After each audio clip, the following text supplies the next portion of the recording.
اللہ رب العزت کا لاکھ لاکھ شکر ہے کہ جس نے اپنی توفیق خاص سے آپ کو اور مجھے اپنی پاک بارگاہ میں حاضری کا شرف عطا کیا اور اپنا اور اپنے محبوب مکرم صلی اللہ تعالی علیہ وآلہ وسلم کا ذکر پاک اور پیغام عظیم سننے کی اور سنانے کی توفیق عطا فرمائی۔ اس عظیم الشان میلاد النبی کانفرنس کے انعقاد پر میں آپ تمام حضرات کی خدمت میں بالعموم اور برادر عزیز محترم ظہیر صاحب اور محترم المقام جناب عبد الرحمن صاحب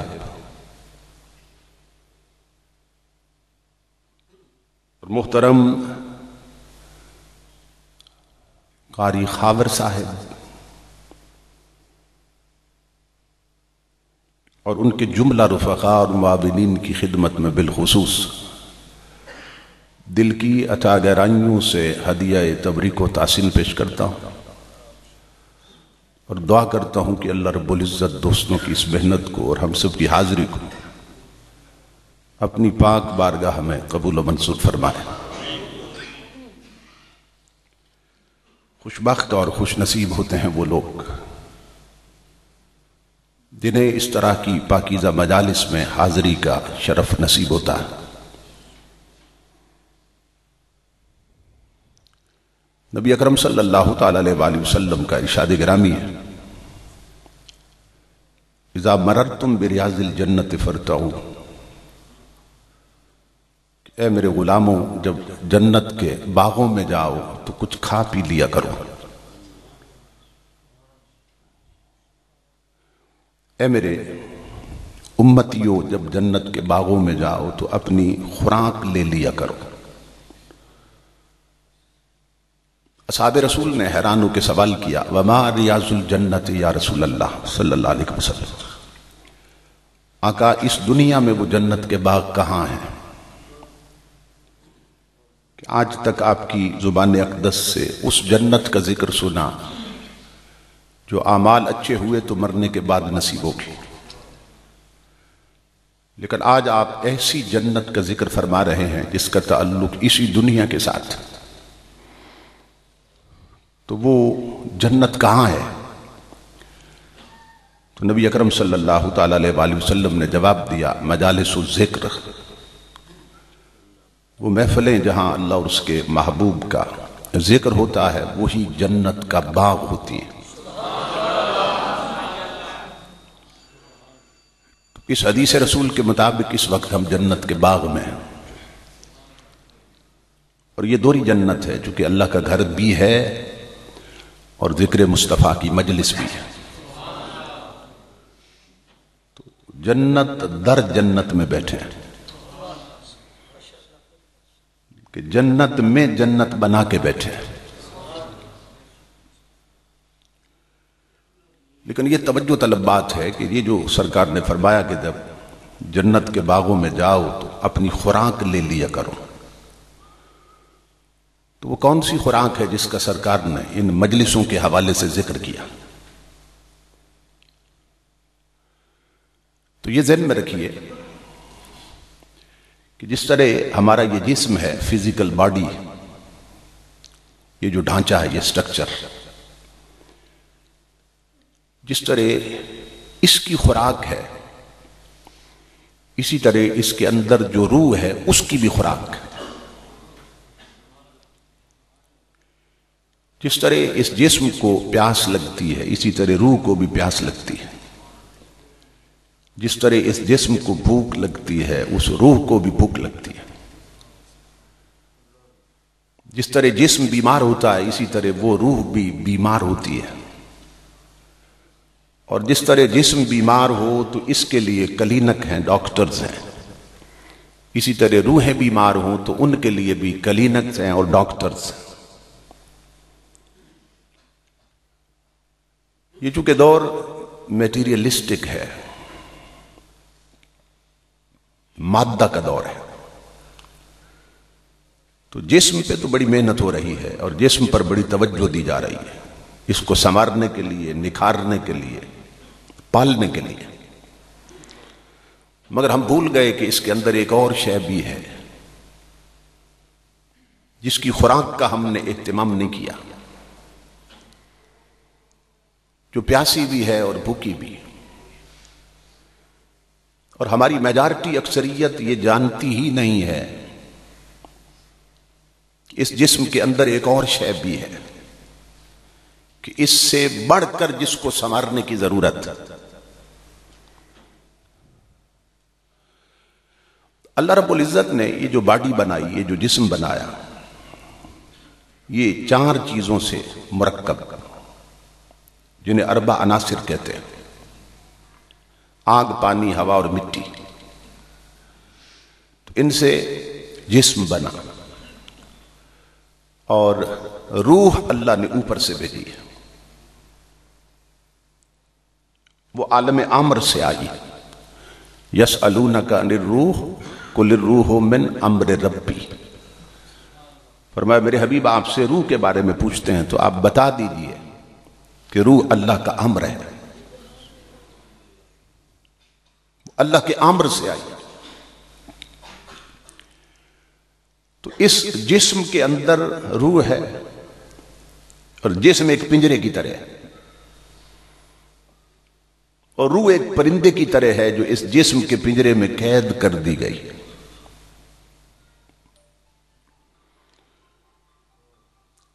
اب یہ اللہ رب العزت کا نظام دیکھیے کہ جسم بنا آگ، پانی، ہوا اور مٹی سے، تو جن چیزوں سے جسم بنا وہ نیچے سے لی گئیں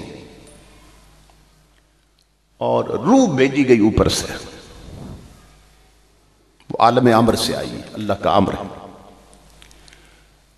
اب قدرت کا سسٹم دیکھیے کہ جن چیزوں سے جسم بنا وہ چونکہ نیچے سے لی گئیں تو جسم کی خوراک بھی نیچے رکھ دی۔ اب جسم جن چیزوں سے پلتا ہے وہ ہر شے نیچے ہے، چونکہ یہ ان چیزوں سے بنا جو نیچے سے لی گئی، اور روح چونکہ اوپر سے آئی ہے تو اس لیے میرے رب نے روح کی خوراک بھی اوپر سے بھیجی۔ سمجھ رہے ہیں نا؟ روح آئی ہے اوپر سے تو اس کی خوراک بھی اوپر سے بھیجی۔ کیا؟ قرآن بھی اوپر سے آیا اور محمد مصطفیٰ بھی اوپر سے تشریف لایا۔ قرآن کے بارے میں فرمایا وَأَنزَلْنَا إِلَيْكُمْ نُورًا مُبِينًا، ہم نے نازل کیا تمہاری طرف نور مبین۔ اور محمد مصطفیٰ صلی اللہ علیہ وسلم کے حوالے سے فرمایا قَدْ جَاءَكُمْ مِنَ اللَّهِ نور، میں آ گیا تمہاری طرف اللہ کی طرف سے نور۔ تو قرآن بھی رب کی طرف سے آیا اور امام الانبیاء بھی رب کی طرف سے تشریف لایا۔ یہ بھی من اللہ ہے اور وہ بھی من اللہ، یہ بھی نور ہے اور وہ بھی نور، سرکار بھی نور ہے اور قرآن بھی نور۔ تو لوگ یہ سوال کرتے ہیں کہ قرآن اگر امام الانبیاء نور ہیں تو ان کی زلفیں کالی کیوں ہیں؟ کیا نور کالا ہوتا ہے؟ لوگ یہ پوچھتے ہیں کہ اگر امام الانبیاء نور ہیں تو سرکار کی زلفیں کالی کیوں ہیں؟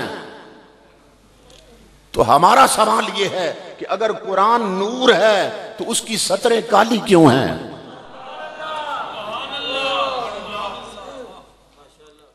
سمجھ رہے ہیں نا بات؟ اگر قرآن نور ہے تو اس کی سطریں کالی کیوں ہیں؟ پھر اس کا بھی انکار کر دو کہ قرآن بھی نور نہیں ہے۔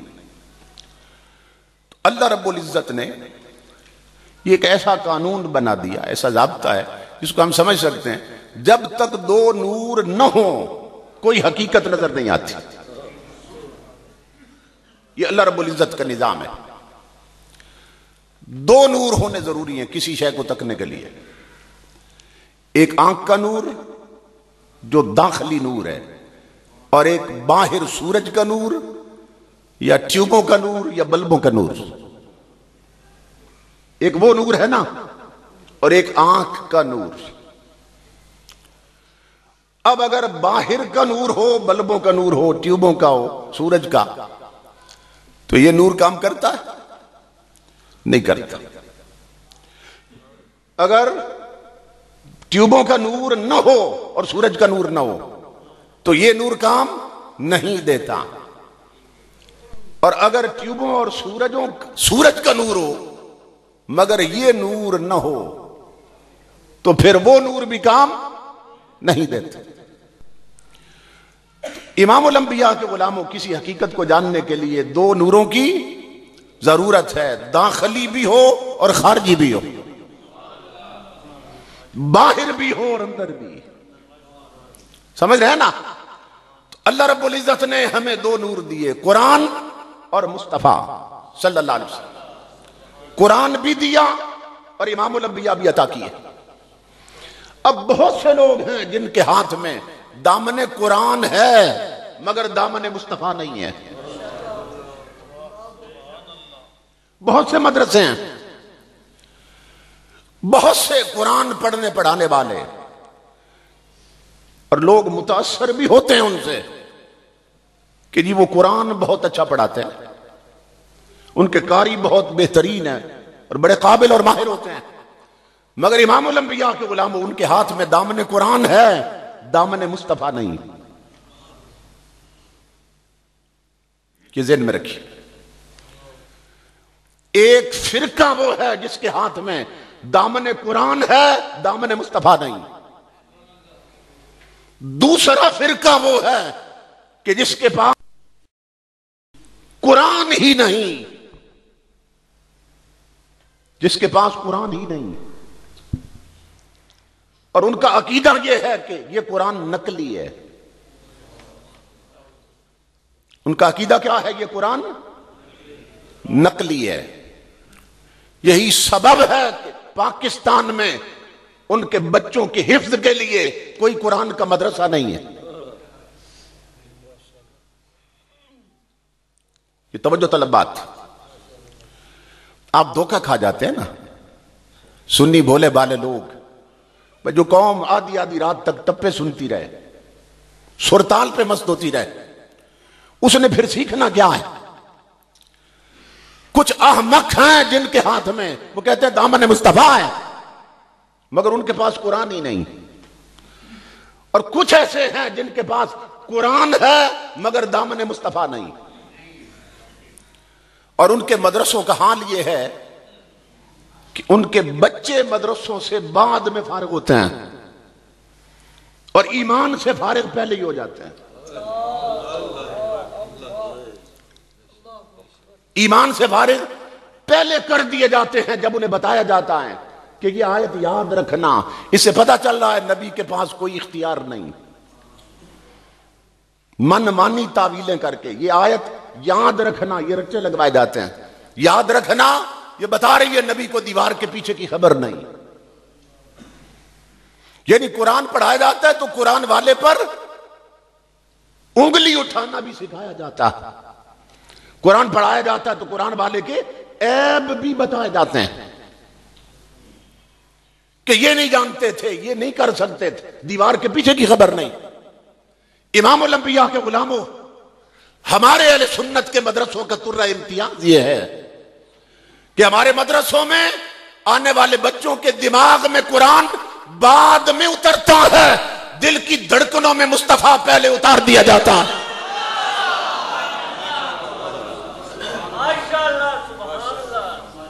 سمجھ رہے ہیں؟ ہمارے مدارس کا ترہ امتیاز یہ ہے کہ قرآن بچوں کے دل دماغ میں بعد میں اترتا، دل کی دھڑکنوں میں مصطفیٰ پہلے بسا دیے جاتے ہیں۔ سمجھ رہے ہیں؟ غریبی ضرور ہے ہمارے مدرسوں میں، اس لیے کہ پیسہ ہمارا قوالوں پہ لگ گیا، محافل نعت پہ لگ گیا، فلمی گانوں کی طرز پہ ساری ساری رات نعتیں سنتے ہیں، پیسے مارتے رہتے ہیں۔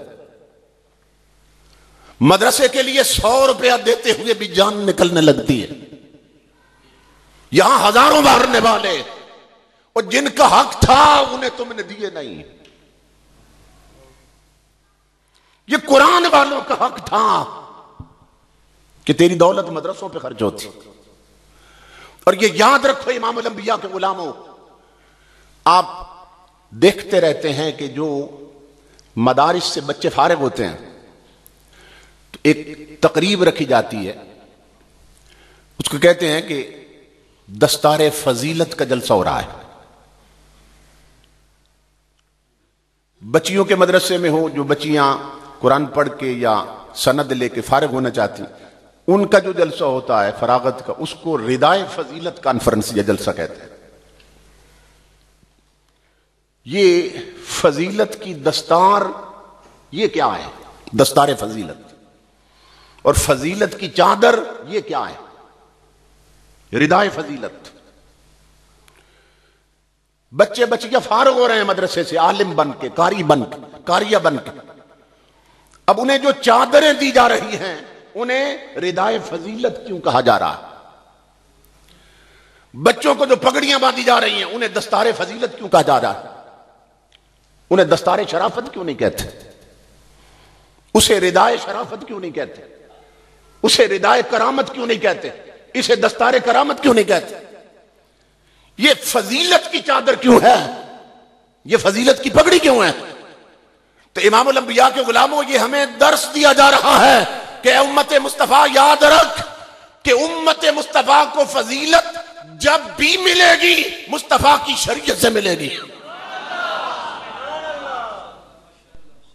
علم شریعت سے ملے گی، قرآن سے ملے گی. جب بھی اقوام عالم میں تم افضل ہونا چاہو گے، فرمایا قرآن کے بغیر فضیلت نہیں پا سکتے. ایک انگریز مفکر نے بھی اس حقیقت کو تسلیم کیا. وہ کہتا ہے war among nations is fought in classrooms رومز. وہ کہتا ہے لوگوں، قوموں کی ترقی اور بقا کی جنگیں میدان جنگ میں نہیں لڑی جاتی. قوموں کی ترقی اور بقا کی جنگیں میدان جنگ میں نہیں لڑی جاتی. وہ کہتا ہے مدرسوں کی چٹائیوں پہ لڑی جاتی. جس قوم کے بچے مدرسوں کی چٹائیوں پہ بیٹھ کر محمد عربی کا دین پڑھ رہے ہوں، اس قوم کو دنیا کی کوئی طاقت مٹا نہیں سکتی. اور آج ہمارے مدرسوں کا حال یہ ہے کہ وہاں خاک اڑ رہی ہے.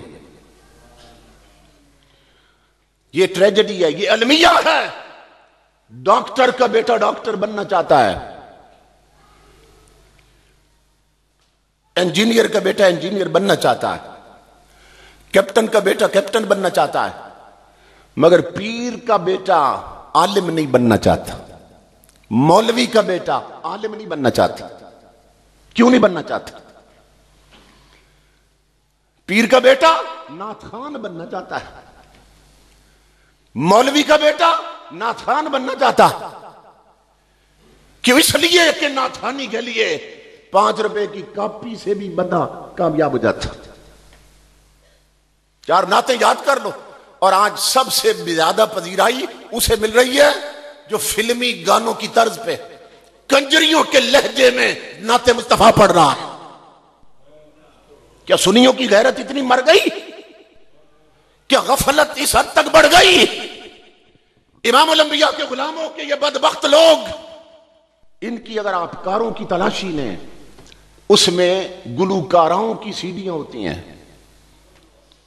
سارے راستے وہ سنتے ہیں، ان کی طرزیں پکاتے ہیں اور پھر ان پر تاجدار کائنات کی نعت چڑھا دیتے ہیں.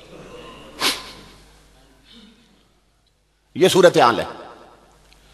امام الانبیاء کے غلاموں، شراب کے گلاس میں آب زمزم پینا جائز ہے؟ بولیے. شراب کے گلاس میں آب زمزم جائز ہے؟ تو کسی کنجری کے گائے ہوئے لہجے میں نعت مصطفیٰ کیسے جائز ہے؟ اپنے سٹیجز سے ہٹاؤ نا ان گلوکاروں کو. اب انہوں نے تو پیری مریدی کے دھندے شروع کر رکھے ہیں. اب وہ مرید بنا بنا کے سرتال والے وہ لوگوں کو پکا کر رہے ہیں. کفر بکا جا رہا ہے، کفر سنا جا رہا ہے. امام الانبیاء نے فرمایا سیاتی زمان علی امتی، میری یصبح الرجل مؤمنا ویمسی کافرا، یمسی مومنا ویصبح کافرا، کہ بندہ صبح مومن ہوگا شام تک کافر ہو چکا ہوگا. شام کو مومن ہوگا، صبح تک کافر ہو چکا ہوگا. کیوں؟ اس لیے کہ کفر لکھا جائے گا، کفر محفلوں میں پڑھا جائے گا، کفر سنا جائے گا، اور کفر پہ پیسے مارے جائیں گے، اور سیڈیوں میں کفر خریدا جائے گا. آج کوئی سنی جو قوالیوں کا عادی ہے نا، ایسا نہیں ہے کہ جس کے پاس نصرت فتح علی خان کی قوالیاں نہ ہو.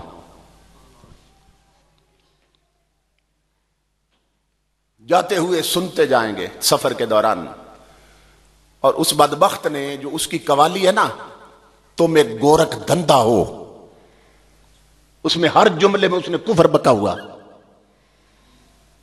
اس کی قوالی یہ بہت مشہور ہے، تم ایک گورکھ دھندا ہو. علماء بیٹھے ہیں، وہ اللہ کو کہہ رہا ہے تم ایک گورکھ دھندا ہو. اس کی پوری قوالی 1.5 گھنٹے کی یا 2 گھنٹے کی، وہ اسی مضمون پر چل رہی ہے. اللہ کو کہہ رہا ہے تم ایک گورکھ دھندا ہو. اور ہمارے بدبخت لوگ اور جاہل اور احمق لوگ اور دین سے نابلد اور ناواقف لوگ، وہ یہ کفر خرید رہے ہیں، یہ کفر سن رہے ہیں اور کافر ہو رہے ہیں. آج یہ باتیں کوئی نہیں کرتا، سمجھ رہے ہیں نا. لوگ جو یہاں آتے ہیں نا، وہ دیکھتے ہیں مجمع کا چسکا کس بات میں ہے، لوگوں کا ذوق کس بات میں ہے. ایسی بات کرو کہ مجمع جھومے، خوش ہو، وجد میں آئے، داد بھی دے اور امداد بھی دے. سمجھ رہے ہیں نا. یہ جو میں کر رہا ہوں نا، یہ میں اپنا نقصان کر رہا ہوں، مگر آپ کا بھلا کر رہا ہوں. سمجھ رہے؟ وہ دوسرے راستے پہ میں بھی چل پڑوں تو امام الانبیاء کے غلاموں، اس میں پھر آپ بھی برباد ہوں گے اور آخرت میری بھی برباد ہو جائے گی. 4 ٹکے سے دنیا تو سنور ہی جائے شاید، لیکن اللہ ایسوں کی دنیا بھی نہیں سنورنے دیتا. یہ یاد رکھیے. تو امام الانبیاء کے غلاموں، اہل سنت کے سٹیجز پہ ان لوگوں کی ضرورت ہے کہ جو مجمع کا ذوق دیکھ کے بات نہ کریں، امت مصطفیٰ کی ضرورت دیکھ کے بات کریں.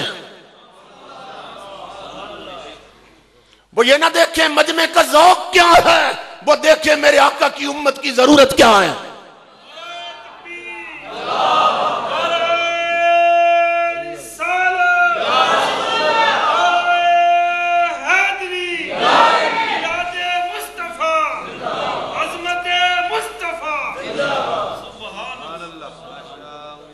امام الانبیاء کے غلاموں، 2 پہلو ہیں میلاد شریف کے، 2 اسپیکٹ. It has 2 aspects. اس کے 2 پہلو ہیں. ایک ہے واقعہ میلاد اور ایک ہے مقصد میلاد. ہماری میجارٹی اکثریت اس پہلو پہ تو متوجہ رہی کہ حضور اس دنیا میں کیسے تشریف لائے تھے، مگر ہم یہ بھول گئے کہ حضور اس دنیا میں کیوں تشریف لائے تھے. یہ بھول گئے. ایمان سے بتائیے کہ کیا حضور اس لیے اس دنیا میں تشریف لائے تھے کہ ہم میلاد والے دن جھنڈے تو حضور کے اٹھائیں گے، لیکن زندگی 12 مہینے اپنی مرضی سے گزاریں گے؟ کیا اس لیے تشریف لائے تھے کہ زندگی اپنی مرضی سے بیتے گی اور ہماری اپنی مرضی سے بیت رہی؟ تاجدار کائنات نے فرمایا لا یؤمن احدکم، فرمایا میری امتی ہو تم اس وقت تک مومن نہیں ہو سکتے. کب تک؟ حتی یکون ہواؤ تب علما جئت بہ، فرمایا جب تک تمہاری طبیعت میری شریعت کے تابع نہ ہو جائے.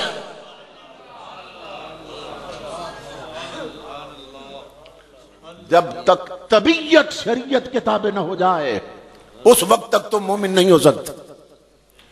تو بتائیے ہماری طبیعت شریعت کے تابع ہے.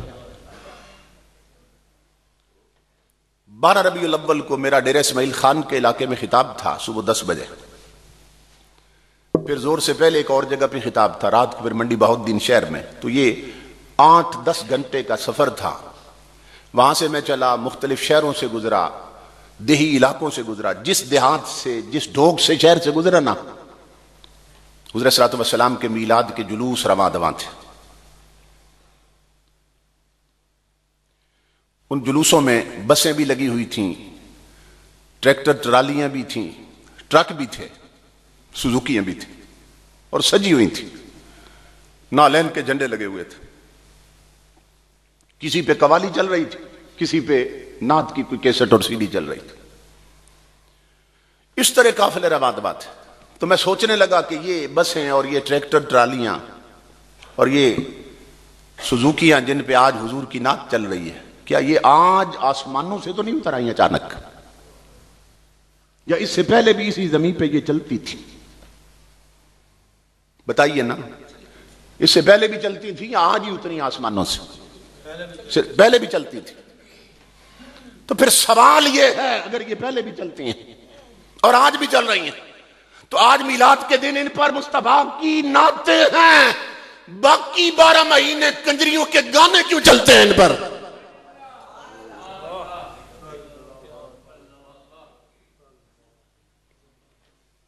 سوچنے کی بات۔ مدینے سے آواز آ رہی ہے، آج 12 ربیع الاول کو ٹریکٹر ٹرالیوں بسوں کوچوں اور سوزوکیوں میں میری نعتیں چلانے والوں، اور 12 مہینے ایک دن نکال دو، 12 مہینے کنجریوں کے گانے اور فلمیں چلانے والوں، کیا میں تمہارا صرف ایک دن کے لیے نبی بن کے آیا ہوں؟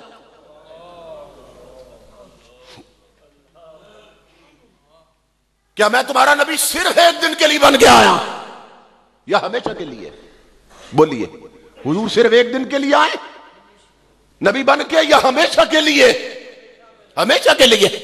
تو آواز آ رہی ہے، نادان، جب میں ہمیشہ کے لیے تیرا نبی ہوں تو ہمیشہ کے لیے میرا غلام بن کے کیوں نہیں رہتا؟ 12 ربیع الاول کا دن گزر جائے تو غلامی سے تو نکل کیوں جاتا ہے؟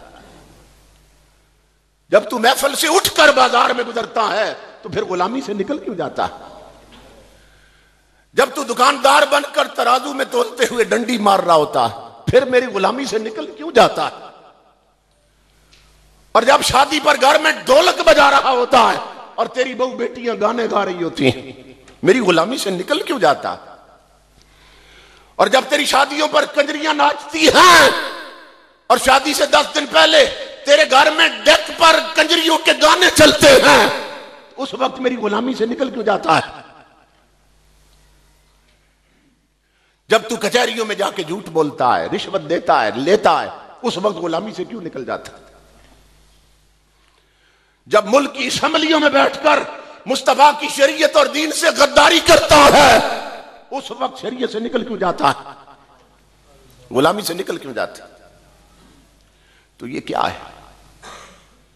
تاجدار کائنات کے غلاموں، یہی سبب ہے کہ جھٹکے آنے شروع ہو گئے، زمین بھی متزلزل ہونے لگ گئی۔ یہ توجہ طلب بات ہے، زمین کیوں متزلزل ہوتی ہے؟ اتنی محفلیں ہو رہی ہیں، اتنا کچھ ہو رہا ہے۔ حضرت محدث ابن جوزی لکھتے ہیں کہ جس گھر میں حضور کا میلاد ہو نا 1 سال تک وہ گھر امن میں رہتا ہے، اس میں کوئی مصیبت ادھر نہیں سکتی۔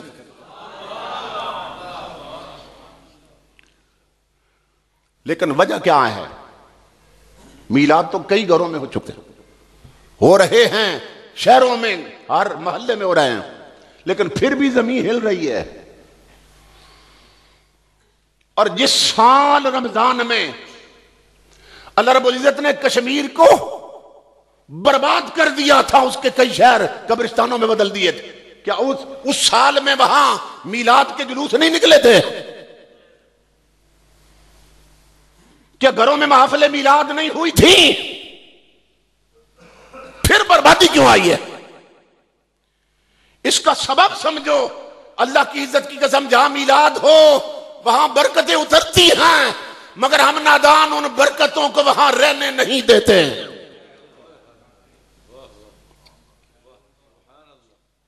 سبب یہ ہوتا ہے، ہم برکتیں رہنے دیں تو زمین رکے نا، ہم برکتوں کو وہاں ٹکنے نہیں دیتے۔ گھر میں کوئی مر گیا تو ختم قرآن کروا لیا، بس وہ دن نکال دے ختم والا، اس کے علاوہ گھر میں 24 گھنٹے ٹی وی چل رہا ہے، اور دو دو ڈشیں چھتوں پہ لگائی ہوئی ہیں اور پھر کیبل کے کنیکشن لے رکھے ہیں، پھر گھر میں نیٹ لگائیں. گھر کی بہو بیٹیوں سے پوچھو کون، تو ہر کوئی کہے گی میں کنیز فاطمہ ہوں.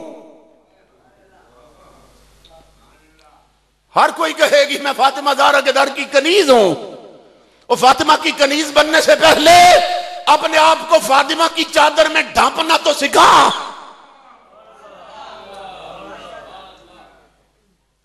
سمجھ رہے؟ تو یہ سب فراڈ، سب دھوکہ، اور وہ بھی ان کے ساتھ. تو امام الانبیاء کے غلاموں، اس منافقت کی زندگی سے ہم کب نکلیں گے؟ کب یہ زندگی ختم ہوگی اور وہ مدنی زندگی شروع ہوگی؟ ہر شخص دعوی محبت کرتا ہے کہ مجھے حضور سے محبت، اور یہاں محفل کے نقیب جو ہیں وہ ہاتھ جھنڈے بھی بنواتے ہیں. جھنڈے بنا لو، ہاتھ بڑے جھوم رہے ہیں، بڑے نعرے لگ رہے ہیں، مگر حال یہ ہے کہ نبی کے نام پہ ہاتھ جھنڈے بن رہے ہیں محفل میں، مگر اس نبی کے رب کے سامنے 5 وقت نماز میں جڑ نہیں رہے. یہ منافق کے ہاتھ. نبی کے نام پر اور ذکر پر محفل میں سر جھوم رہے ہیں، مگر 5 وقت اس نبی کے رب کے سامنے جھک نہیں رہے. تو یہ مومنوں کے سارے ہیں یا منافقوں کے سارے ہیں؟ کیا تاجدار کائنات کو یوں دھوکہ دیا جا سکتا ہے؟ امام الانبیاء نے فرمایا میرا دل کرتا ہے کہ بلال کو کہوں اذان دے اور پھر مدینے کی آبادی میں نکل جاؤں لوگ ساتھ لے کر، اور میں ان لوگوں کو گھروں سمیت جلا کے راکھ کر دوں جو اذان سن کر مسجد میں نہیں آئے. آج مسجدوں کے ارد گرد آبادیاں دیکھیے اور پھر مسجدوں کے نمازی دیکھیے، اور پھر میلاد اس نبی کا منایا جا رہا ہے جو اس دنیا میں آتے ہی سب سے پہلے اپنے رب کے سجدے میں گرا ہے. نماز کی طرف توجہ ہی کوئی نہیں، دھیان ہی کوئی نہیں. بیٹیاں ٹی وی پر ڈرامے کی قسط نہیں چھوڑتی، نماز چھوڑ دیتی. بوڑھے بوڑھے لوگ اب ان کے دنیا سے جانے کا وقت قریب ہے، قبروں میں اترنے والے ہیں، مگر غفلت کی پٹیاں اب بھی نہیں کھل رہی. اڈوں پہ بیٹھے ہوں گے، ہوٹلوں پہ تاش کھیلتے ہوں گے، اخبار پڑھتے رہیں گے، نماز نہیں پڑھیں گے. اور آواز آ رہی ہے، قرآن کہہ رہا او نادان تجھے خبروں کی طلب ہے.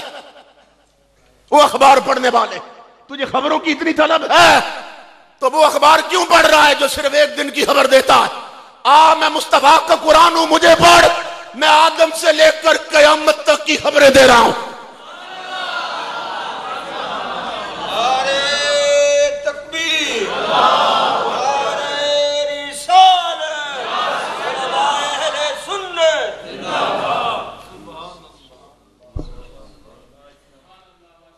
کہو خبروں کی طلب ہے تو مجھے پڑھ نادان جو آدم سے لے کر قیامت تک کی خبریں دے رہا ہے. قرآن نہیں پڑھیں گے، اخبار پڑھ لیں گے. اس حد تک دلوں پہ خول چڑھ گئے اور دل غفلت میں ڈوبے ہوئے. بوڑھے بوڑھے لوگ، بوڑھی بوڑھی عورتیں. اب آگے قبر ہی ہے نا. دیکھو نا، بچہ ہوتا ہے تو بچپن کے بعد دوسرا مرحلہ ہوتا ہے لڑکپن کا. اسے ہے بھئی بچپن سے اب لڑکپن کی طرف جانا. لڑکا ہے تو پھر اسے ہے کہ اب جوانی کی طرف جانا. جوانی سے پھر بڑھاپا آتا ہے. اب بڑھاپے کے بعد پھر تمہیں کیا امید ہے کہ پھر جوان ہونا ہے یا پھر قبر میں جانا ہے؟ اب بڑھاپا آ گیا مگر قبر یاد نہیں ہو سکی اور اس کا دھیان ہی کو نہیں آیا. بتاؤ پھر اس کی پٹی کب کھلے گی؟ سیدنا فاروق اعظم کا حال یہ تھا، عمر فاروق اعظم، کہ جن کے بارے میں انگریز کہتا ہے if there was a second Umar in this world، وہ کہتا اگر مسلمانوں کو ایک اور عمر نصیب ہو جاتا تو پوری دنیا سے کفر کا جنازہ نکل جاتا. وہ عمر فاروق اعظم جو مراد رسول بھی ہیں اور داماد بطول بھی ہیں. وہ فاروق اعظم جو مراد نبی بھی ہیں اور داماد علی بھی ہیں، وہ فاروق اعظم، جن کے بارے میں امام الانبیاء نے فرمایا تھا، آقا نے فرمایا تھا اولو من یصافحہ الحق عمر یوم القیامت، فرمایا قیامت کے دن میرا رب سب سے پہلے جس سے مسافے کے لیے دست قدرت ملائے گا وہ میرا یار عمر ہوگا. سمجھ رہے ہیں؟ اس فاروق کا حال یہ تھا اللہ کی خشیت میں کہ ایک بندہ ملازم رکھ لیا تھا، اس کو پیسے دیتے تھے، خدمت کرتے، فرماتے میں تیری ضرورتیں پوری کروں گا مگر ہر وقت تو نے میرے ساتھ رہنا ہے. اور اس نے کہا ڈیوٹی کیا ہے میری، کام کیا کرنا ہے؟ فرمایا صرف اتنا کام ہے تیرا، جب دیکھو نا کہ عمر کسی بات پہ ہنس پڑا ہے تو مجھے موت یاد دلا دینا.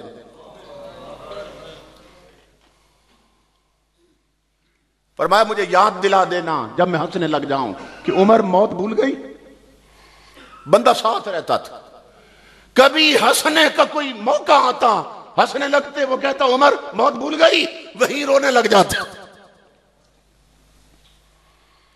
ایک دن فاروق اعظم نے آئینہ دیکھا تو بہت سارے بال سفید آ گئے تھے داڑھی میں.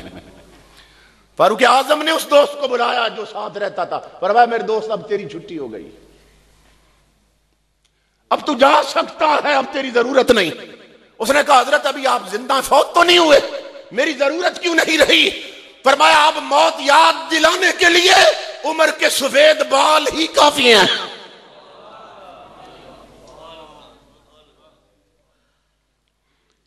تمہارا حال کیا ہے؟ سفید بال بڑھتے جا رہے ہیں اور غفلت اور بڑھتی جا رہی ہے.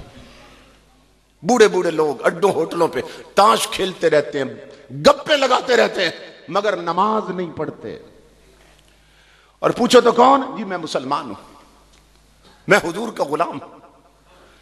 غلامی کب معتبر ہوتی ہے؟ حضور غوث اعظم فرماتے ہیں، فرمایا المحب لا یملک شیئا یسلم الکل الی محبوبہ. فرمایا تاجدار کائنات کا سچا محب وہ ہے کہ جو کسی شے کا خود مالک ہی نہ ہو، اس کی ہر شے کے مالک مصطفیٰ ہو جائیں. یہ غوث اعظم فرما رہے ہیں حضور کا سچا حبدار وہ ہے جس کی ہر شے کے مالک حضور ہوتے. اس کی جان اپنی نہیں حضور کی ہوتی، اس کا مال اپنا نہیں حضور کا ہوتا. اور جب ہر شے کے مالک مصطفیٰ ہوں تو بتاؤ اس کا مال کنجریوں پہ خرچ ہو سکتا ہے؟ ڈول ڈمکوں پہ خرچ ہو سکتا ہے؟ گویوں گلوکاروں پہ لگ سکتا ہے؟ جس کی ہر شے کے مالک مصطفیٰ ہوں اس کا مال لگے گا تو مصطفیٰ کی شریعت پہ لگے گا، اور وہاں خرچ ہوگا جہاں حضور پسند کرتے ہیں. تو ہماری کیا صورتحال ہو چکی؟ تو یہ جو ربیع الاول کا مہینہ ہے اور میلاد کے جلسے، یہ ہمارے لیے ایک پیغام لاتے ہیں. پیغام لاتے ہیں. ہم سڑکیں صاف کرتے ہیں نا، گلیاں صاف کرتے ہیں، ایک دن پہلے رات کو بڑی صفائی ہو جاتی ہے، صبح کیوں؟ جلوس گزرنا ہے، گلیاں صاف ہو رہی ہیں، سڑکیں صاف ہو رہی ہیں، کس نے گزرنا ہے؟ بولیے نا، کس نے گزرنا ہے؟ جلوس نے. جلوس کس شے کا نام ہے؟ ہم نے ہی گزرنا ہے نا، ہم نے ہی گزرنا ہے. تو جہاں سے ہم نے گزرنا ہے وہ گلیاں صاف ہو رہی ہیں، وہ سڑکیں صاف ہو رہی ہیں. مدینے سے آواز آ رہی ہے، نادان غور کر، جہاں سے تو نے گزرنا تھا وہ جگہ صاف کر لی، وہ دل صاف نہیں کیا جہاں سے میں نے گزرنا تھا، وہ آنکھیں تو نے صاف نہیں کی جہاں سے میں نے گزرنا تھا. کبھی یہاں بھی جھاڑو دیا ہوتا. کسی عارف نے کہا فکر کر تعمیر دل کی، وہ یہیں آ جائے گا. اور بن گیا جس دن مکان خود ہی مکی آ جائے گا. اس دل کو یار کے رہنے کے قابل تو بناؤ. میرے دادا جی رحمت اللہ علیہ یہ شعر پڑھ کے روتے تھے اور رلاتے تھے. فرمایا کرتے تھے باروں مل مل دھون دیے کدی اندروں بھی مل دھو. کبھی لیکس خرید رہا ہے، کبھی کیپری خرید رہا ہے، کبھی ڈیٹول صابن لا رہا ہے، بار مل مل کے دھو رہا ہے. باروں مل مل دھو دیے کدی اندروں بھی مل دھو. تیرا بار دا دھونا کی کرے جے اندروں صاف نہ ہو. باہر سے کتنے کتنے دھلے دھلے ہیں اور اجلے ہیں، اور اندر منوں کے حساب سے گندگی کے ڈھیر بن چکے ہیں، اور جس نے گندگی نکالنی تھی وہ مصطفیٰ کا قرآن تھا، اس کو الماری میں بند کر کے رکھا ہوا۔ میرے آقا نے فرمایا تھا ان هذه القلوب تصدع كما يصدع الحديد اذا اصابه الماء، فرمایا میرے غلاموں ان دلوں کو بھی زنگ لگتا ہے جس طرح لوہے کو پانی سے زنگ لگتا ہے۔ مثال دی حضور نے، فرمایا گناہوں سے دلوں کو زنگ لگتا ہے۔ صحابہ نے عرض کی وما جلاؤها یا رسول اللہ صلی اللہ علیہ وسلم، آقا اگر دل میلے ہو جائیں، دل گندے ہو جائیں تو دلوں کو دھونے کے لیے کیا چاہے؟ تو امام الانبیاء نے فرمایا میں تمہیں 2 نسخے دیتا ہوں اگر دل دھونا چاہو۔ فرمایا کثرت و ذکر الموت و تلاوت القرآن، فرمایا کثرت کے ساتھ موت کا ذکر کرنا، جہاں بیٹھنا موت کی بات کرنا، اور کثرت کے ساتھ تلاوت قرآن کرنا میرے غلاموں، جہاں ہاتھ نہ پہنچ سکے وہاں مصطفیٰ کا قرآن پہنچ جاتا، تمہارے دل مانج دے گا، اندر صاف کر دے گا۔ تو جس نے من مانجنے تھے اس کو تو ہاتھ بھی نہیں لگاتے ہمارے جوان، دیکھ لیں 35 سال کے ہو گئے، 40 سال کے ہو گئے، 45 سال کے ہو گئے، مگر زندگی میں ایسے ایسے جوان بھی ہیں جنہیں ایک بار بھی ختم قرآن کی توفیق نہیں مل سکی۔ یہ سوچیں ذرا، اور پوچھو تو کہیں گے جی میرے پاس پتہ نہیں کتنی ڈگریاں اور کتنے کپ پڑے ہوئے ہیں جو مجھے انعام ملے ہیں کالجز میں سے، یونیورسٹیز میں سے، کپ گھر میں لگا رکھے، ڈگریاں فریم کرا رکھی ہیں۔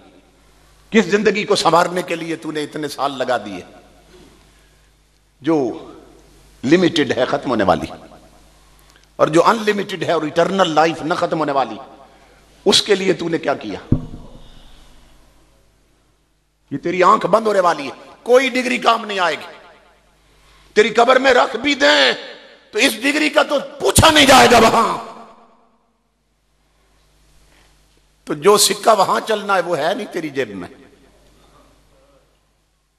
سوچنے کی بات، یہاں تو پڑھا لکھا ہے وہاں تو جاہل ہوگا، یہاں امیر ہے وہاں غریب ہوگا، اور امام الانبیاء فرماتے ہیں یہ بڑے بڑے کلاس و نفسر، یہ ملک مہار راجے مہارابے چودھری اور خان، یہ جب قبروں میں جاتے ہیں تو وہاں چیختے ہیں، اور آقا نے فرمایا چیخ کر کیا کہتے ہیں وہ بھی بتایا حضور نے، فرمایا کہتے ہیں وہاں چیختے ہیں نا قبروں میں تو چیخ کر دنیا والوں کو آواز دیتے ہیں، کہتے حل من احد من یذکر غربتنا، ہے کوئی دنیا میں جو آج ہماری غریبی پہ ترس کھائے؟ آواز دیتے ہیں گھر والوں کو، بڑے بڑے چودھری، ملک، مہاراجے مہاراج، جنرل، برگیڈیئر، وزیر، بادشاہ، کہ جو مال یہاں چلنا تھا قبر میں، جو سکہ یہاں چلنا تھا وہ تو ہم لائے کوئی نہیں ساتھ، اور جو جوڑتے رہے وہ وہاں رہ گیا، دنیا سنوارتے رہے، آخرت بگاڑتے رہے۔ تو اب اعلان کر رہے ہیں قبروں میں چیخ چیخ کر، ہے کوئی دنیا میں جو آج ہماری غریبی پہ ترس کھائے؟ کیا مطلب؟ کہ صرف ایک بار کملی والے پہ درود پڑھ کے اس کا ثواب ہمیں دے دے، صرف 2 رکعت نفل پڑھ کے اس کا ثواب ہمیں بھیج دے۔ کہتے ہیں ہم غریب ہو گئے قبروں میں۔ اس اینگل سے دیکھیں تو ہم سارے کتنے غریب ہیں، کتنے غریب۔ اصحاب رسول کہتے ہیں امام الانبیاء نے ایک دن مجلس لگی ہوئی تھی، میرے آقا نے سوال کیا، فرمایا اتدرون ما المفلس، فرمایا میرے غلاموں جانتے ہو غریب کون ہوتا ہے؟ یہ سوال تھا حضور کا۔ فقالوا ان المفلس فینا من لا درہم له ولا متاع، صحابہ کہتے ہیں ہم نے وہی کنسیپٹ تھا، وہی تصور اس وقت تک کہ یا رسول اللہ جس کے پاس پیسے نہ ہو وہ غریب ہوتا ہے۔ ہم نے عرض کی جس کے پاس درہم دینار دولت نہ ہو وہ غریب ہوتا ہے۔ امام الانبیاء نے فرمایا آؤ میں تمہیں بتاؤں میری امت کا غریب کون، غور سے سننا۔ فرمایا ان المفلس من امتی من یاتی یوم القیامت بصلاۃ و زکاۃ و یاتی قد شتم ھذا و اکل مال ھذا و ضرب ھذا فیؤت ھذا من حسناتہ و ھذا من حسناتہ۔ فرمایا میری امت کا غریب وہ ہوگا جو قیامت کے دن اس حال میں آئے گا کہ اس نے نمازیں بھی پڑھی ہوں گی مگر کسی کو گالی بھی دی ہوگی، اس نے زکوٰۃ بھی دی ہوگی مگر کسی کا حق بھی چھینا ہوگا، اس نے روزے بھی رکھے ہوں گے مگر کسی پر ہاتھ بھی اٹھایا ہوگا. ادھر آئے گا میدان قیامت میں، ادھر جس کو گالی دی، جس کا مال چھینا، جس پہ ہاتھ اٹھائے، اللہ انہیں بھی بلا لے گا. اب اس نے جو نمازیں پڑھی تھیں، جو زکات دی تھی، فَيُؤْتَى هَذَا مِنْ حَسَنَاتِهِ وَهَذَا مِنْ حَسَنَاتِهِ، امام الانبیاء فرما رہے ہیں اس کے نماز، روزے، حج، زکات سب ان حقداروں میں بانٹ دیے جائیں گے جنہیں گالی دیتا رہا، جن کا مال چھینتا رہا، جن پہ ظلم ڈھاتا رہا، سب میں بانٹ دیے گئے. اور آقا فرماتے ہیں فَإِنْ فَنِيَتْ حَسَنَاتُهُ قَبْلَ أَنْ يُقْضَىٰ مَا عَلَيْهِ أُخِذَ مِنْ خَطَايَاهُمْ فَطُرِحَتْ عَلَيْهِ ثُمَّ طُرِحَ فِي النَّارِ. فرمایا اگر اس کے ہر شے بانٹ دی گئی اور حقدار ابھی باقی رہ گئے، نمازوں کا ثواب بھی گیا، حجوں کا بھی گیا، زکات کا بھی گیا، ہر شے چلی گئی اور ابھی حقدار باقی تھے جنہیں گالیاں دی ہوئی تھی، جن کا مال چھینا ہوا تھا، تو امام الانبیاء فرماتے ہیں اب اللہ کیسے عدل کرے گا؟ فرمایا ان کے گناہ لے کر اس بد نصیب پہ ڈال کر اسے جہنم رسید کر دیا جائے گا. میرے آقا نے فرمایا میری امت کا یہ غریب ہے، یہ غریب ہے. تو اس پیمانے پر تول کے دیکھو تو ہم سارے غریب بیٹھے ہیں الا ماشاءاللہ. ہم سب غریب ہیں، لوگوں عملوں کے غریب، سجدوں کے غریب، نمازوں کے غریب، نیکی اور تلاوتوں کے غریب. فخر کس بات پہ، کس بات پہ انسان فخر کرے؟ موت بہت قریب ہے، زندگی ختم ہو رہی ہے، اور آپ دیکھ لیں کہ وقت کو پر لگے ہوئے ہیں. اور اس پر بھی میرے آقا نے فرمایا تھا ہر شخص محسوس کر رہا ہے کہ وقت بہت تیزی سے بیت رہا ہے. وقت نہیں بیت رہا، ہم بیت رہے ہیں. رات چلی جاتی ہے پھر پلٹ آتی ہے، لیکن ہم چلے گئے پھر نہیں پلٹیں گے. رات جا کے لوٹتی ہے، دن جا کے پلٹ آتا ہے، مگر جو ہم میں سے چلے گئے وہ پلٹے. جو بھی جاتا ہے تہے خاک وہ آتا ہی نہیں. کوئی بتلائے تہے خاک تماچا کیا ہے؟ کتنے گئے نہیں پلٹے. تو امام الانبیاء کے غلام ہو، وہاں جا کے کوئی نہیں پلٹا. پھر آقا نے فرمایا تھا لا تقوم الساعہ حتی یتقارب الزمان، فرمایا قیامت اس وقت تک نہیں قائم ہوگی جب تک کہ زمانے سکیڑ نہ دیے جائیں. وقت سکڑ جائے گا. تو ہماری زندگی سکڑتی جا رہی ہے اور ہم موت کی طرف بھاگ رہے ہیں. قبریں منہ کھولے ہمارا انتظار کر رہی ہیں اور جولیاں ہماری بالکل خالی ہیں، پلے کچھ بھی نہیں ہے. یہ زندگی نہیں، یہ موت سے بھی بدتر ہے. اسکندر جو بادشاہ تھا نا، وہ ایک علاقے سے گزرا، اس نے دیکھا کہ آگے آبادی اور یہاں قبرستان کے قریب سے گزرا تو قبروں کی طرف دیکھنے لگا. تو دیکھ کر حیران ہو گیا کہ ہر قبر کے سرانے جو پتھر لگا ہوا تھا نا، جس کو کتبہ کہتے ہیں، اس پر قبر والے کا نام بھی لکھا تھا، نیچے عمر بھی لکھی ہوئی تھی. کسی کی 2 سال، کسی کی 3 سال، کسی کی 8 سال، کسی کی 10 سال. اس سے زیادہ کسی کی عمر نہیں لکھی ہوئی تھی. بہت حیران ہوا بھئی اس علاقے کے لوگوں کی عمریں بہت کم ہوتی ہیں کہ 10 سال سے اوپر کسی کی عمر نہیں لکھی ہوئی. پھر سوچنے لگا کہ ہو سکتا ہے یہ بچوں کا قبرستان ہو، کہ بچے الگ دفن کرتے ہوں، اتنی تھوڑی عمریں لکھی ہوئی. جب آبادی میں پہنچا نا تو وہاں بوڑھے بوڑھے لوگ نظر آئے. انہیں کہنے لگا کہ تم بچے الگ دفن کرتے ہو؟ انہوں نے کہا نہیں. تو کہا یہ تمہاری آبادی کا قبرستان ہے؟ کہا ہماری آبادی کا. تو کہا تو پھر عمریں اتنی تھوڑی کیوں لکھی ہوئی؟ سارے وہیں دفن ہوتے ہیں. بزرگوں نے کہا سارے وہیں دفن ہوتے ہیں. تو کہا تو عمریں اتنی تھوڑی کیوں لکھی ہیں؟ وہ بزرگ رو کر بتانے لگے، کہنے لگے اصل بات یہ ہے ہمارے بڑوں نے ہمیں ایک سبق دے دیا تھا، دعا کرو بڑے ایسے نصیب ہو جائیں. کیسا سبق پڑھایا تھا انہیں؟ کہا ہمارے بڑوں نے ہمیں ایک کنسپٹ اور ایک تصور اور سبق پڑھا دیا تھا کہ وہ سبق یہ تھا کہ زندگی اصل میں وہ زندگی ہے جو رب کی بندگی میں گزرے. تو جس کی جتنی بندگی میں گزری تھی صرف وہ لکھی ہے، باقی تو ضائع ہو گئی.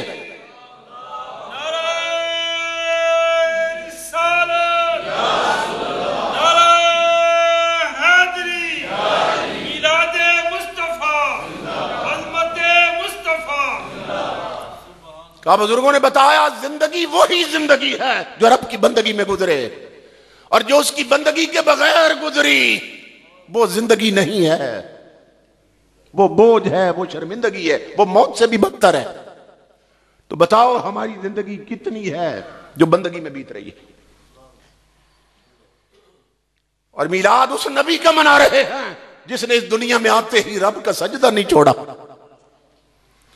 اور بتا دیا سب سے پہلے سجدے میں سر رکھ کہ رب کا سجدہ کتنا ضروری اور اہم ہے۔ حضرت آمنہ فرماتی ہیں میں نے حیران ہو کے دیکھا نا کہ آتے ہی سر سجدے میں۔ حیرت کس بات پہ ہو رہی تھی کہ عمر بچوں والی ہے، کام نبیوں والا دکھا رہا ہے، اس پر حیرت ہوئی۔ فَأَدْنَيْتُ أُذُنِي انْدَهَا، میں نے کان قریب کیے کہ سنو تو صحیح کیا کہتا ہے۔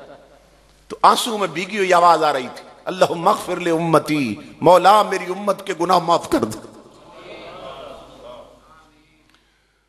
وہ ہر مقام پر ہمیں یاد رکھیں اور ہر مقام پہ ہم انہیں بھول جائیں، اور ہر مقام پہ ان کی شریعت کی طرف ہم پشت کر لیں۔ یہ کون سی غلامی؟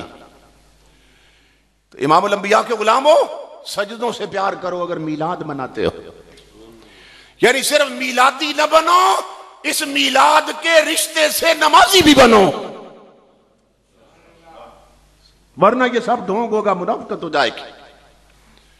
جب ہم گھروں سے نکلتے ہیں 12 ربیع الاول کو جھنڈے اٹھا کے بازاروں میں سڑکوں پر، تو گویا مدینے سے آواز آ رہی ہے یہ جھنڈے اٹھا کے تو سڑکوں پہ نکلا، یہ تیری خوشی تھی کہ تجھے میں ملا ہوں۔ او میرے غلام، سڑکوں پہ نکلا جھنڈے اٹھا کے تیری خوشی تھی، اگر اذان سن کر 5 وقت نماز پڑھنے مسجد آتا تو وہ میری خوشی تھی۔ تو نے سڑکوں پر بازاروں میں 10-10 گز کپڑے کے بینر لگا دیے، وہ تیری خوشی تھی۔ اوپر لکھوا دیا خوشی ہے آمنہ کے لال کے تشریف لانے کی۔ فرمایا وہ اتنا کپڑا 10 گز کا بینر بنا کر لگایا، وہ تیری خوشی تھی۔ اگر بیٹی کو گھر سے نکالتے وقت 2 گز کی چادر کا پردہ کرا دیتا تو وہ میری خوشی تھی۔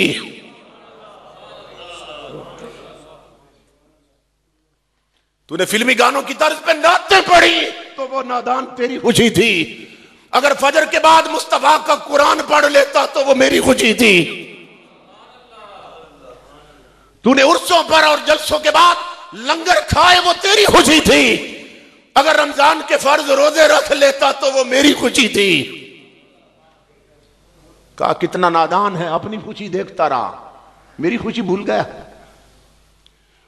تو امام الانبیاء کے غلاموں، یہ میلاد کا موسم، میلاد کا مہینہ، یہ ہمارے لیے پیغام لاتا ہے کہ تاجدار کائنات کا صرف جشن نہ مناؤ، کملی والے کی شریعت بھی اپناؤ۔ شریعت ہماری زندگی سے نکلتی جا رہی ہے، اس حد تک نکل گئی کہ بہو بیٹیوں کا لباس ہی غیر اسلامی ہو گیا۔ جس وقت تک لباس ان کے جسم پہ ہے، آج کا جو لباس ہے، اس وقت تک رب کی لعنتیں اترتی رہتی۔ حضور نے فرمایا لعن اللہ الناظر والمنظور الیہ، فرمایا جو عورت بے پردہ ہوتی ہے اس پر بھی لعنت، اور جو بار بار بری نظروں سے اسے دیکھتے ہیں ان پر بھی لعنت۔ اب دیکھو ہمارے بازار لعنتوں کے مرکز بنے ہوئے ہیں، بڑے بڑے افسروں کی بیگمات وہ بازاروں میں کس لباس میں جا رہی ہیں، اور میں حیران ہوتا ہوں، اللہ کی شان دیکھتا ہوں کہ ادھر جنگ کی طرف، سرگودا کی طرف جاؤں کچی آبادیوں میں خطاب کے لیے، تو وہاں جھونپڑیاں اور جھگیاں اور خیمے لگے ہیں خانہ بدوشوں کے، ان کی بچیاں بھی خیموں سے نکلتی ہیں، سر ان کے بھی ننگے ہوتے ہیں، جسم ان کے بھی ننگے ہوتے ہیں۔ اور اسلام آباد میں بڑی بڑی کوٹھیوں، اور یہاں آپ کے ہاں شہر میں بڑی بڑی کوٹھیوں سے جو نکلتی ہیں بچیاں، سر اور جسم ان کے بھی ننگے ہوتے ہیں، مگر فرق کتنا ہے، ان کا سر غریبی نے ننگا کر دیا، ان کا سر بغیرتی نے ننگا کر دیا۔ کسی کا سر اس لیے ننگا ہے کہ اس کے پاس دولت نہیں، کسی وزیر اور افسر کی بیٹی کا سر اس لیے ننگا ہے کہ باپ کے پاس غیرت نہیں.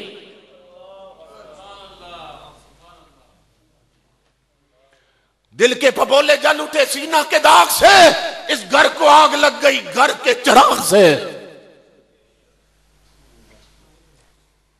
تاجدار کائنات کے غلاموں، یہ ریالٹیز ہیں اور یہ فیکٹس ہیں، یہ حقیقتیں ہیں. ان کی طرف توجہ کرو. سب نے مرنا ہے. اپنے منہ میں دہی جما کے نہ رکھو کہ گھر میں بہو بیٹیاں جو مرضی ہے فیشن کرتی رہیں. مردوں نے نہیں بولنا. دوپٹے اترے تم نہیں بولے، ہم نہیں بولے. پورے بازو ہوتے تھے، شانٹ ہوتے ہوتے کاندھوں تک اتر گئے بازو، مرد نہیں بولے. ڈھیلی ڈالی شلواریں چھوڑ کر ٹائٹ پاجامے پہن لیے، مرد نہیں بولے. اب پینٹوں کا دور آ رہا ہے، مرد نہیں بولے. چانک اونچے ہو گئے، چانک کہ پیٹ نظر آنے لگے، نہیں بولے. جن گھروں کی چار دیواریوں میں مصطفیٰ کا قرآن گونجتا تھا وہاں اب انڈیا کے گانے گونجتے ہیں، مگر نہیں بولے. بہو بیٹیاں جا رہی ہوتی ہیں نا شادیوں پر، بن سمر کر آگے آگے ویڈیو والے ویڈیو بنا رہے ہیں، پیچھے حاجی صاحب بھی تصویر رولتے جا رہے ہوتے. پوچھو بھئی حج کتنے کر رکھے؟ جی 15 کر رکھے. یہ آگے کون ہے؟ اپنی بیٹیاں جی. تو یہ کیا ہو رہا ہے؟ بنا سنوار کر اپنی بہو بیٹیاں غیر محرم لونڈوں سے ویڈیو اور فوٹو بن رہے ہیں. حاجی صاحب یہ کیا ہے؟ تو ہنس کر جواب دیں گے یہ بچیوں کے یہی دن ہوتے ہیں. کہتے ہیں یہ بچیوں کی یہی خوشی کے دن. حاجی صاحب یہ نہ کہو، یہ کہو کہ بچیوں کے برباد ہونے کے یہی دن ہوتے ہیں. بچیوں کی قبریں خراب ہونے کے یہی دن ہوتے ہیں اور بچیوں کی آخرت برباد ہونے کے یہی دن ہوتے ہیں. حاجی صاحب یہ بولو اور تیری عاقبت بھی خراب ہو جائے گی کہ جو نہیں بولا. بول تو صحیح. کس رسول کی امت کی بیٹیاں کہ جس رسول نے حاتم تائی کافر کی بیٹی کا ننگا سر دیکھا تھا تو نبی کا دل اتنا تڑپا تھا اپنی کملی اس کے سر پہ رکھ دی تھی. میرے آقا نے فرمایا بیٹی اپنا سر ڈانپ لے. وہ قیدی بن کے آئی تھی. کافر کی بیٹی کا جسم ڈانپ دیا کالی کملی سے. وہ رو کر کہنے لگی محمد عربی یہ بات مجھے سمجھ نہیں آ رہی. آج تک اتنی محبت سے میرے سر پہ چادر میرے باپ نے نہیں رکھی، آپ دشمنوں کے سر ڈانپ رہے. امام الانبیاء مسکرائے فرمایا تو ابھی مصطفیٰ کی شریعت سے واقف نہیں. سن میری تعلیم یہ ہے بیٹی کافر کی ہو پھر بھی بیٹی ہوتی ہے. جس نبی نے کافر کی بیٹی کا ننگا سر دیکھا تھا دل اتنا تڑپا تھا کہ اپنی کملی اس کے سر اور جسم پہ ڈال دی تھی. آج اس کا کلمہ پڑھنے والیوں نے جسم ننگے کر لیے. مصطفیٰ کے دل پہ کیا بیت رہی ہوگی؟ انجام غلامی کیا کہیے. بربادی سی بربادی ہے. جو درس ہے بتا نے دیا وہ درس پڑھانا بھول گئے. عبرت کا مرقع یہ پستی اور قابل حیرت یہ مستی. اوروں کو جگانا یاد رہا خود ہوش میں آنا بھول گئے. یہ کیا ہے؟ آنے والی نسلیں لا دینیت کی دلدل میں پھنسنے والی ہیں. اب دیکھ لیں آج اگر ماں جوان لڑکیاں جو ماں ہیں آگے چھوٹے چھوٹے بچے ہیں اس کا آدھا جسم ننگا ہے سر تو کیا گلے میں بھی دوپٹہ نہیں تو آگے اس کی بیٹی کا لباس کیسا ہوگا جب جوان ہوگی؟ کیا صورتحال بن جائے گی؟ تاجدار کائنات کے غلاموں آنکھیں کھولو، غفلت کو ختم کرو اور اپنے گھروں میں شریعت کا جھاڑو دو. حضور کی شریعت کا جھاڑو دو گھروں میں اور جاؤ گھروں میں الماری دیکھو، میز دیکھو، کمرے دیکھو اور گھر جا کر ہر وہ شے ختم کر دو جو مصطفیٰ کو پسند نہیں. گھروں میں شریعت کا جھاڑو دو پھر دیکھو مدینے کا فیض کس طرح گھروں میں اترتا.